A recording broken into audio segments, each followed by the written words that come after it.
네, 이 팬데믹 기간 동안에 부모 집에 일시적으로 들어와 살게 된 젊은 청년들이 상당수 있었습니다. 이제 경제 재개방이 이루어지면은 예전으로 자기의 생활을 즐기러 다시 나가야 할 텐데 계속 부모 집에 머무르겠다는 사람들이 많다는 소식입니다. 게빈 뉴섬 캘리포니아 주지사 리콜 선거에 출마를 선언한 존 칵스가 어제 정치 투어를 개최하는데 실제 곰을 데리고 나와서 큰 이목을 집중시켰습니다. 이를 두고 논란이 일고 있습니다. 자, 박경경 기자. 네, 안녕하십니까. 팬데믹 기간 젊은 층들의 거주지에 변화가 생겼다. 어떤 내용입니까? 네, 팬데믹 기간 다른 곳으로 이주한 주민들이 많다는 소식은 여러 차례 나왔는데요. 네. 이번에 월스트리트저널이 보도한 내용에선 그 가운데서도 젊은 성인, 청년들 얘기입니다. 네네. 왜 보통 대학 때도 집에서 좀 떨어진 집에서 나와 살 수 있는 곳에 가고 싶어 하기도 하고요. 그렇죠, 그렇죠. 그리고 대학 졸업 후에도 독립한다고 부모 집에 가서 살지 않고 나와 살기도 하고 네. 아니면 그 새로운 도시에 살고 싶은 그런 로망에 직장을 얻기만 하면 어린 시절 자라왔던 곳에서 벗어나서 그곳을 떠나서 집에서 좀 먼 곳으로 이주하기도 하죠. 그렇죠. 그랬던 젊은이들이 이 코로나19로 변화가 생겨났습니다. 아하. 팬데믹 기간 재택근무도 그렇고 또 아니면 직장을 잃은 경우도 그렇고 다시 부모 집으로 되돌아간 겁니다. 네. 뭐 여기까지는 충분히 이해가 갑니다. 그 후에 변화가 지금 더 눈에 띈다. 네. 이런 얘기예요.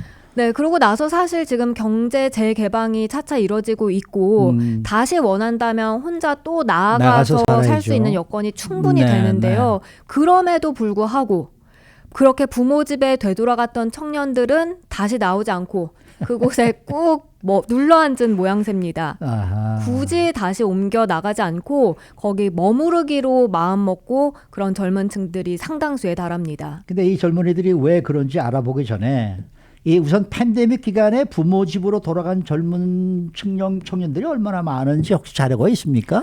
네, 여론조사기관 퓨 리서치 센터가 매달 연방 센서스국 자료를 분석한 결과 아하. 미국의 전체 18살에서 29살 사이 청년들 가운데 어허. 과반이 오. 절반보다 많은 과반이 지난해 2020년 초에 미국에서 코로나 바이러스가 막 번지기 시작할 즈음 부모 집으로 들어가 같이 생활하기 시작했습니다. 네. 그렇게 젊은 층이 부모 집으로 돌아간 건요. 네. 그 불경기 때 기억하시겠습니다만 그때 직장 잡기 힘들고 또 많이 힘들고 해고되고 그러면서 그렇죠. 이제 렌트비 세이브 하려고 많이 들어가 살았죠. 그렇죠. 그 당시가 사실 피크였는데요. 가장 많았었습니다. 음. 근데 이번에 과반의 청년들이 부모 집으로 돌아간 건 그 불경기 당시의 수준을 뛰어넘는 정도입니다. 그렇게 부모 집에 들어가서 부모와 함께 사는 사례가 있습니까?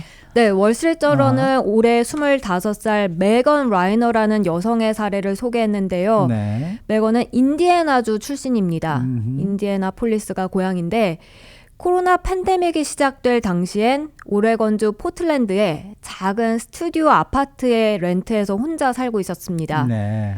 TV 방송국에서 뉴스팀 쪽에서 일을 하는데 밤 시간대 근무를 맡았고요. 그래서 사실 친구를 사귀기가 꽤 어려웠다 하고요. 근데 코로나 사태가 터지고 나서 메건의 일자리는 화상으로 전환이 됐고요. 네. 아파트에서 나갈 일이 거의 없었다고 합니다. 네. 그러자 고립된 기분이 그런 느낌이 너무나 커졌고요. 결국 지난해 7월 메건은 고향인 인디애나폴리스 엄마 집에 들어가 살기로 합니다. 네.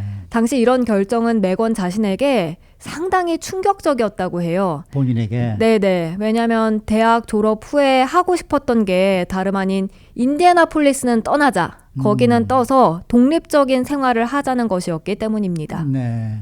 하긴 뭐 미국에서 자녀들이 고등학교만 졸업하면 다 나가서 살려고 그러지 않습니까? 맞습니다. 네, 그 부모하고 함께 사는 사람들을 다 그 젊은이들은 루저라고 부르더라고요. 루저. 충분히 이해가 됩니다. 네, 그런데 이 여성과 비슷한 사례가 굉장히 많다면서요. 맞습니다. 앞서 전체 18살에서 29살 사이 청년들 과반이 부모 집으로 되돌아갔다고 했는데 네. 그런 젊은 층이 메건과 비슷한 상황이 아니었을까 싶습니다. 오하이오주 클리브랜드에 젊은 층들을 위한 커리어, 자기 개발에 집중하는 인게이지 클리브랜드란 비영리 단체가 있는데요. 여기에 애슐리 배실리 오큰 회장은 코로나 사태 이후 귀향하는 홈커밍은 가속화됐다고 말했습니다. 네. 그러면서 팬데믹 2달째로 접어들던 시점에 집으로 되돌아왔거나 아니면 그러려고 하는 젊은 층들의 문의 전화를 그렇게 많이 받았다고 전했습니다. 네. 이처럼 다시 귀향하는 이들을 일컫는 말이 있는데요. 부메랑. 근데 이들은 원래는 보통 30대 초중반이었다고 해요. 네, 근데 이번에는 20대가 훨씬 더 많은 것으로 나타났습니다. 네. 그래서 인게이지 클리브랜드 같은 경우 이제 뭐 뉴욕, 시카고, 신시내티, 컬럼버스, 피츠버그 등에 나가 있는 전문직 젊은 층들을 대상으로 다시 클리브랜드로 돌아오라는 그런 소셜 미디어 캠페인 등을 런칭하기도 했습니다. 네. 그런데 앞서도 얘기했듯이 어려울 때 잠깐 네. 부모 집에 들어가는 것은 이해가 되는데 이번에 눈에 띄는 점은 이 상황이 나아지고 나서도 계속 그곳에 머무르려고 한다. 이제 바로 이거란 말이에요. 네네. 그 이유가 뭐예요? 막상 살아보니까 분명히 좋은 점들이 있었기 때문이겠죠.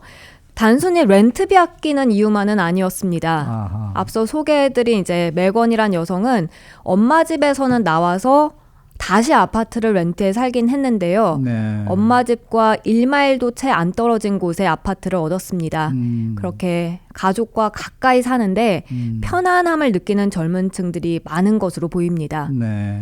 팬데믹 기간 아무래도 고립된 생활을 경험해봤고 아하. 특히 비행기를 타야 할 정도로 멀리 떨어져 살았던 경우 비행기 타고 서로 만나기가 어려웠으니까요. 가까이 살게 되니까 그렇게 자주 만날 수 있는 게 너무나 좋고 그리고 또 홈타운이라는 게 모든 게 다 익숙하잖아요. 오래된 친구들도 많고 그러니까 타 도시에서 혼자 생활하면서 외로움을 느끼다가 친한 친구들과 함께 서로가 서로를 도우며 살아가는 게 얼마나 좋은지 깨달은 겁니다. 네. 네. 맥건도 이런 부분을 강조했고요. 또 이뿐만이 아니라 오클라호마 털사에서 오럴 로버츠 대학 4학년에 재학하다가 갑자기 팬데믹 사태를 맞아서 이 작년 3월에 뉴욕 브루클린에 있는 엄마 집에 다시 들어간 알리아 라포스라는 사람도 그 집에 들어간 이후엔 이제 교회에 나가서도 활발한 활동 벌이고 그리고 지역 단체에 자원봉사 나서면서 커뮤니티와 연결된 느낌을 갖게 됐다고 말했습니다. 네. 그렇다 보니 다시 이전 삶으로 되돌아가지 않고 홈타운에서 생활을 이어간다는 분석입니다. 그 20대 젊은이들은 본인들은 그렇게 생각하겠지만 부모님들은 과연 어떨까? 저는 이 생각이 자꾸 든단 말이에요. 좋지 않을까요? 네? 정말 좋겠어요? 근데 이게 시간이 지나도 과연 계속 그럴까요? 그 부분은 아직 명확하진 않습니다. 네. 지금 경제 활동이 차차 풀리고 있다고는 하지만 아직 시작 단계일 뿐이고요. 그렇죠. 아직까지 부모 집이나 그 근처에 계속 머문다 해도 이게 일시적인 현상일 수도 있고 아니면 그렇지 않을 수도 있다고 전문가들은 말합니다. 유니버시티 오브 텍사스 오스틴에서 인간 발달, 가족 과학을 연구하는 캐런 핑거먼 교수는 이런 추세가 일시적일지 아니면 영구적인 전환의 신호탄일진 불분명하다고 밝혔습니다. 네. 하지만 분명한 건 지난해 팬데믹 기간 확실히 가족 간 유대 관계가 더더욱 강화됐다는 점이라고 지적했습니다. 네. 그래서 젊은 청년들이 보다 작은 타운들로 유입되고 있고 그곳에 뭐 이런 성장, 개발, 인적 자원 같은 걸 확장시켰다는 평가가 나왔습니다. 네. 그러니까 젊은 청년들이 부모 집 근처에 와서 사는 거는 뭐 좋겠죠, 다. 근데 부모 집으로 들어와서 사는 거는 저는 아이고 저는 찾아와서 반갑고 네. 나가주면 더 반갑죠. 자, 다음 소식입니다. 게빈 뉴섬 캘리포니아 주지사 리콜 선거 출마를 선언한 존 칵스가 어제 이례적인 정치적 캠페인 투어를 벌였다. 이런 소식인데요. 네, 이 영상 보신 분들은 아마 깜짝 놀라셨을 겁니다. 이 존 콕스가 세크라멘토에서 기자회견을 갔는데 네. 그 이제 뒷배경으로 빨간색 캠페인 버스가 있고요. 네. 그 버스에는 이제 존 콕스 비즈니스맨과 곰 그림이 크게 그려져 있었습니다.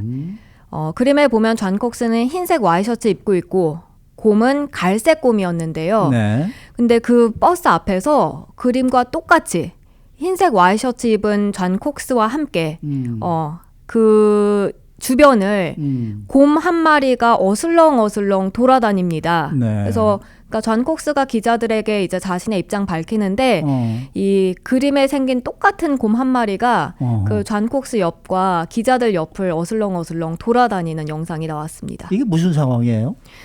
이게 1000파운드 무게의 커다란 알래스카 불곰이었는데 존 콕스가 이번 캠페인을 Beauty vs Beast 라고 지었습니다. 뷰티 대 비스트, 미녀 대 야수. 맞습니다. 네네. 뷰티 앤 더 비스트 그 미녀와 야수에서 네. 한 명을 고르라고 존 콕스는 어제 말했습니다. 그래서 트럼프 전 대통령이 전에 그랬던 것처럼 존 콕스도 이제 뉴섬 주지사 이름을 부르는 대신에 프리티 보이라고 하면서 그렇게 일컬으면서 뷰티 앤 더 비스트에서 이제 뷰티 쪽을 칭한 거고요. 자신은 비스트, 야수다 이러면서 곰을 데리고 나와서 뷰티 앤 더 비스트 컨셉을 보여줬습니다. 뭐 이목을 집중시키는 데는 확실히 성공을 했겠네요. 네, 그 영상 보면 진짜 이게 뭐지 실제인가라고 싶을 만큼 눈을 크게 뜨고 다시 한번 보게 되니까요. 네. 이목 집중하는 데는 확실히 성공한 듯 싶습니다. 네. 하지만 논란은 있었습니다. 이 곰이 다름 아닌 트레이닝된 훈련이 잘 된 온순한 곰이라 하는데요. 네. 영화에도 출연한 적이 있고 네. 근데 야생동물이라는 게 혹시 또 모르잖아요. 모르죠. 사고가 날 수도 있는 거고 네.